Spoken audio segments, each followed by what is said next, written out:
Federal Reserve looks like it is losing control of markets as it is divided both from the narrative it is providing to the markets and how it's using its two biggest tools. Because on December 13th at the latest FOMC meeting, the Federal Reserve announced it expected to start seeing rate cuts next year. Powell specifically said he thinks that the current level of interest rates is probably the highest they will go, and that the Fed expects that next year we'll get 3 rate cuts. And yet 2 days later, it looked like the Fed panicked and started damage control because Fed's John Williams came out to say that the central bank is not actually talking about rate cuts right now. He actually said that they're very focused on the question in front of them, which is, have we gotten monetary policy to sufficiently restrictive stance? He further added that it's just premature to even be thinking about rate cuts. It's become very clear that the Fed has no idea what they're doing, especially considering the tools that it uses for monetary policy starting in 2024 will likely be competing with each other. So let's start with their first tool, how it works, what it does, interest rates. This is a chart of the federal funds effective rate, which is currently at 5.33%. Anytime you hear about the Federal Reserve raising or lowering interest rates, they're talking about number 1, the federal funds rate, and number 2, the reverse repo rate. But we'll come back to that one in a few minutes. Looking at the federal funds effective rate, we see it's always a specific number. But in reality, the Federal Reserve actually targets a specific range for the effective federal funds rate to sit in between. Right now, the lower limit on the Fed's target range is 5.25%, while the upper limit sits at 5.5%. So the federal funds rate right now, the Fed is trying to keep in between 5.25 and 5.5%, giving it a most recent effective rate of 5.33%. Now, if you're wondering what this rate is for, this is for overnight cash needs, which is basically borrowing at the shortest end of the curve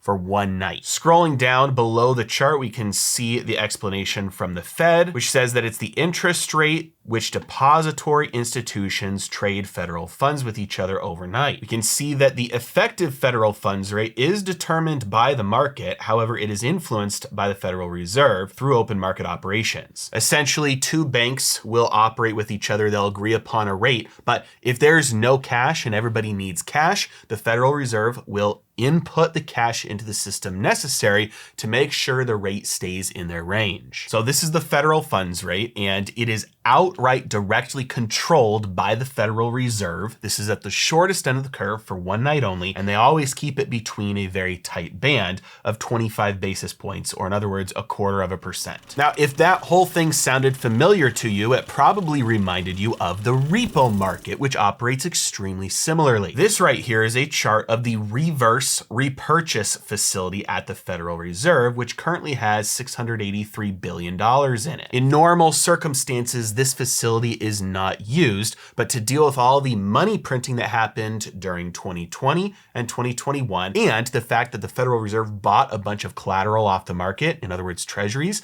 there's a bunch of excess cash that was being deposited at banks, and banks needed to go get collateral for it. So the banks put it in the reverse repurchase facility with the Federal Reserve, because in addition to getting the collateral that they need, they also get paid an interest rate on that cash. That interest rate is currently sitting at 5.3%. This is typically being used by money markets right now, but if you have cash sitting at the Federal Reserve in exchange for collateral, you are getting paid 5.3% on that cash, which you'll notice is almost identical to the federal funds effective rate, and it is 5 basis points or 0.05% higher than the lower limit of the federal funds target range. Now, if you're sitting there putting 2 and 2 together, you're probably realizing the Fed is creating cash to pay banks to keep cash out of circulation. Basically, lend it to the Fed instead of to the open market. And the way that we're going to incentivize you to do that is to pay you a handsome interest rate on that, which is funny because for the repo market, it's actually called the reverse repurchase agreements award rate.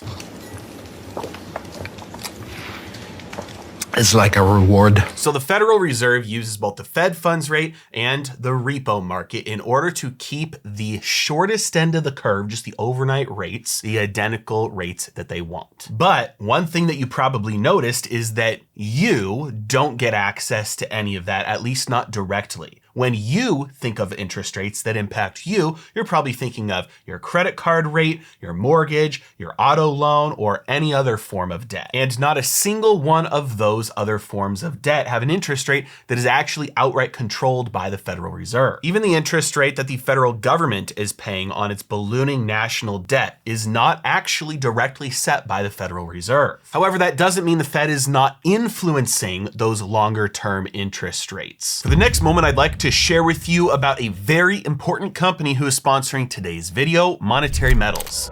The reason why Monetary Metals is doing something so revolutionary goes all the way back to when FDR outlawed gold ownership with Executive Order 6102. What a lot of people don't know about this gold confiscation was that it also outlawed the gold clause that was very common in debt contracts, which allowed people to get their debt paid back to them in gold if they chose. Fast forward from there to 1971, when the US left the gold standard for good, there's no longer any reason to keep this law in place. But what even fewer people are aware of is that this law was actually repealed, which meant that it became legal to denominate debt contracts in gold yet again. Now, for the longest time, I was not aware that this was legal in the United States, let alone that there was any company out there actually doing it. However, when I discovered Monetary Metals, I realized this is exactly what they're doing, and nobody else is. They have created a way for you to get on your own personal gold standard by paying you a yield that is denominated in gold, it's priced in gold, and it is paid in gold. They have multiple offerings like leases that pay between 2 and 5% and bonds that have paid up to 19%. Now, just to be clear, this means that if you start off with 100 ounces of gold at 4%, then you end the year with 104 ounces of gold. The yield is denominated and paid in gold, regardless of what the price of gold does. Your gold is actually growing. Now, I have spent quite a bit of time over the last 2 years now researching how this company does what they do. I've gotten to know the team, and as a result, I've not only become a customer of the company myself, I use the products, but I've also invested into the company personally. Monetary Metals is doing something truly unique, revolutionary, by paying you a yield on your gold, priced in gold, and paid in gold. And I highly recommend and encourage you to click on the link in the description below and open up an account today. In fact, they are influencing it through their other main tool of monetary policy, which is their balance sheet. This is a chart of the Federal Reserve's balance sheet, and you can see before the financial crisis, it sat under $1 trillion. And in 2008, they embarked on the very first round of what we now call QE, or quantitative easing, that brought the balance sheet up to $2 trillion. Over the following years, they continued to increase the size of the balance sheet until it hit about $4.5 trillion in 2015. When the Federal Reserve is increasing the size of its balance sheet, the way that it does this is by buying assets. The main assets that it buys are mortgage-backed securities and US treasuries. For those paying attention, these are existing treasuries that somebody else already has, like another bank. The Fed buys it from banks. They don't issue new cash and make a loan directly with the US government. That's called debt monetization. It's actually illegal in the US right now, although never say never. So if I were you, I would think of the Fed's balance sheet as their brokerage account. They simply buy assets. The only difference between their balance sheet and your brokerage account is that you have to put dollars into your brokerage account first before you can buy things like stocks or bonds or mutual funds, whereas the Federal Reserve just creates the cash that they want to buy those assets. Every time their balance sheet goes up, they're creating new cash to buy those assets off the open market. This takes those assets like treasuries out of the market and puts cash into the market instead. Then whoever sold those treasuries to the Fed can take that cash and do something else that they want with it. Either make a new loan to the government, make a new loan to an individual, or nothing. But you'll notice there are certain times like in 2018 and 2019, and then ever since May of 2022, where the balance sheet is actually declining. This is called quantitative tightening, and it's the exact opposite of the process that we just discussed. Instead of printing cash and buying assets like treasuries out of the open market, they're actually letting those treasuries get paid off. So the federal government, when that debt matures, whether it was a 1-year treasury or a 10-year treasury, when it matures, the government has to pay that back. The government will take taxes or borrow new debt in order to pay that off. And as the debt that the Federal Reserve owns gets paid off, they do not replace it. And because those dollars were created in order to purchase the asset, once the asset gets paid off, those dollars cease to exist. So it's not like your brokerage account where if you had a bond in there and that bond matured, you got paid back, you would have cash now in your brokerage account to replace it. The Federal Reserve's balance sheet is not like that. If an asset ceases to exist like a treasury, it just disappears off their balance sheet. Once it matures, once it's repaid, those dollars are gone. So the Federal Reserve uses this balance sheet as its other main tool of monetary policy. When the balance sheet grows, new cash is entering the economy by buying bonds. That pushes the price of those bonds higher than it would be if the Fed was not there as a buyer. That also keeps interest rates lower because, as we all know, the prices and the yields on bonds are inversely correlated. And so to the extent the Federal Reserve is increasing its balance sheet or decreasing its balance sheet, it is influencing the interest rates on that longer term debt. And so the Federal Reserve does not have outright control over the interest rates on credit cards or auto loans or mortgages or the US government's debt. But by buying that debt from the open market, or by not buying it and allowing it to get paid off and not replacing it, it manipulates and influences the price and therefore the interest rates on the longer term debt. Now, the reason why all of these tools the Fed has are important to understand is because they're going to be at odds with each other. The Federal Reserve is anticipating lowering rates, but it said it fully plans on continuing QT, which means that while the federal funds rate will be dropping, so will the size of its balance sheet. And already by the Fed going into panic mode and damage control, we can see how the market is not responding the way they wanted to just by talking about what they plan on doing next year, let alone what the market response will be when they actually start doing these things. And so we desperately need to understand how these tools of monetary policy will impact things like the entire yield curve and the stock market and unemployment, because we are about to see some crazy things happen and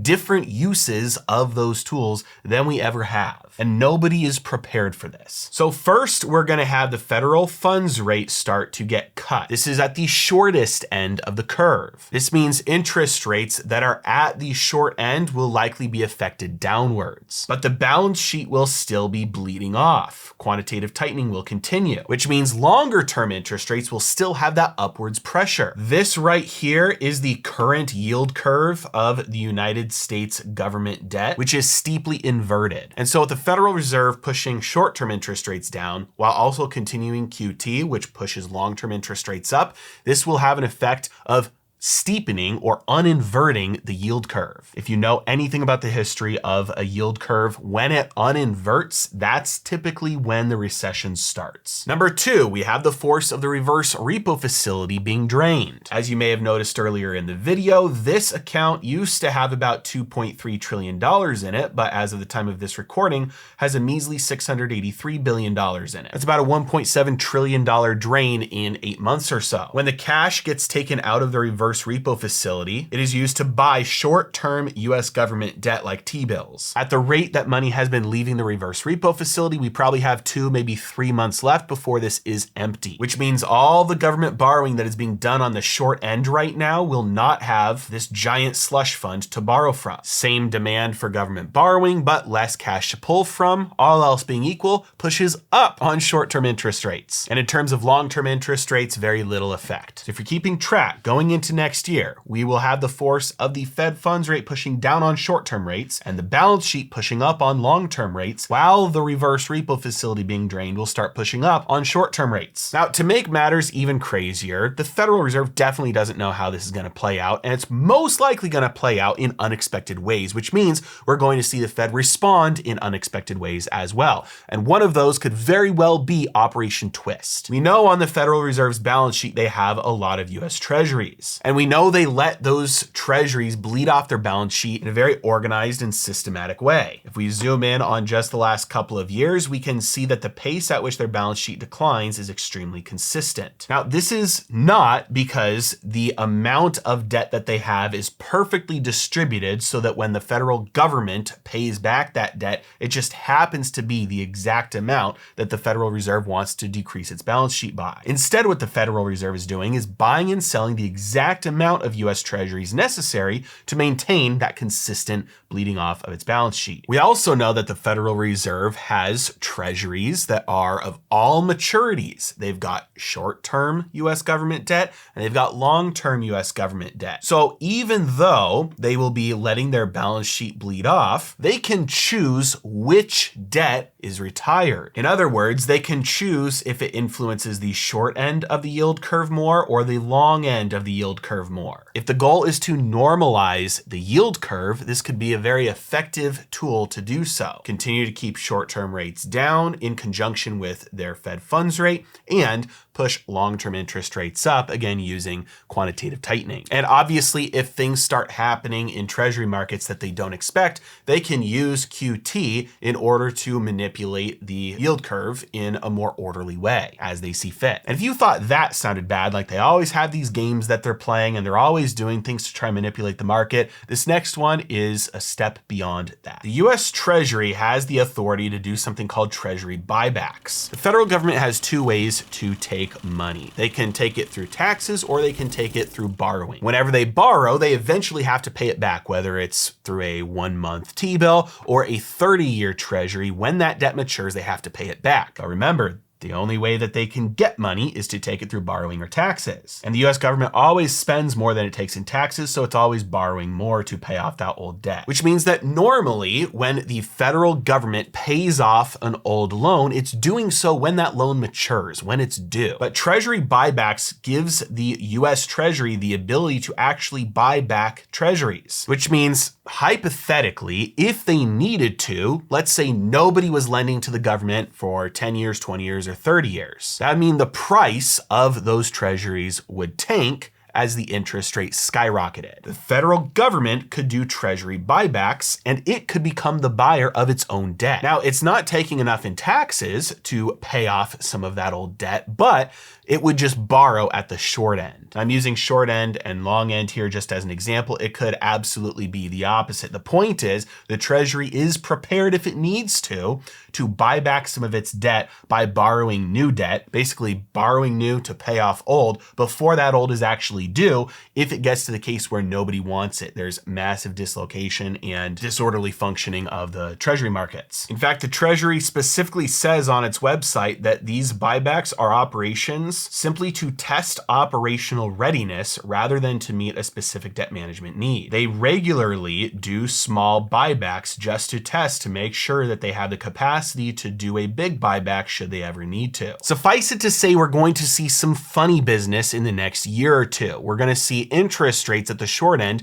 moving up and down from the Fed funds rate, from the reverse repo rate, and the reverse repo market getting drained. We're going to see long-term rates being pushed up and down from quantitative tightening and from more government borrowing. We're going to see manipulation of all of those markets through Operation Twist and Treasury buybacks. And as a result, we're probably going to see some things that will impact everyday people. Things like, number one, a recession. Every time an inverted yield curve re-steepens, we get the recession. Number two, some sort of a stock market correction or maybe even a bear market. With valuations at basically all-time highs here, it just doesn't make sense given the current macroeconomic environment. The manipulations with interest rates in debt markets is not a sign of strength. It is a sign that the ground is crumbling beneath our feet. And finally, unemployment, as shown by Crescat Capital, we usually see an associated increase in the unemployment rate while the US yield curve uninverts or steepens. And on this chart from Crescat Capital, they show what happens when the unemployment rate increases a little bit. And every single one of these red lines are when the employment rate increased beyond its 24-month moving average. You can see that the unemployment rate spiked every single time soon after. So we're in for some funny business, we're in for some shenanigans, and in for some economic pain. And if you're an accredited investor, you want to learn how to self-manage your own portfolio to consistently beat the markets and never ever have large drawdowns again. Sign up for Heresy Financial University before December 31st and use code LASTCHANCE2023 to get 67% off. 1/3 of the price that it's going to be starting next year. This price will never be available again. As always, thanks so much for watching. Have a great day.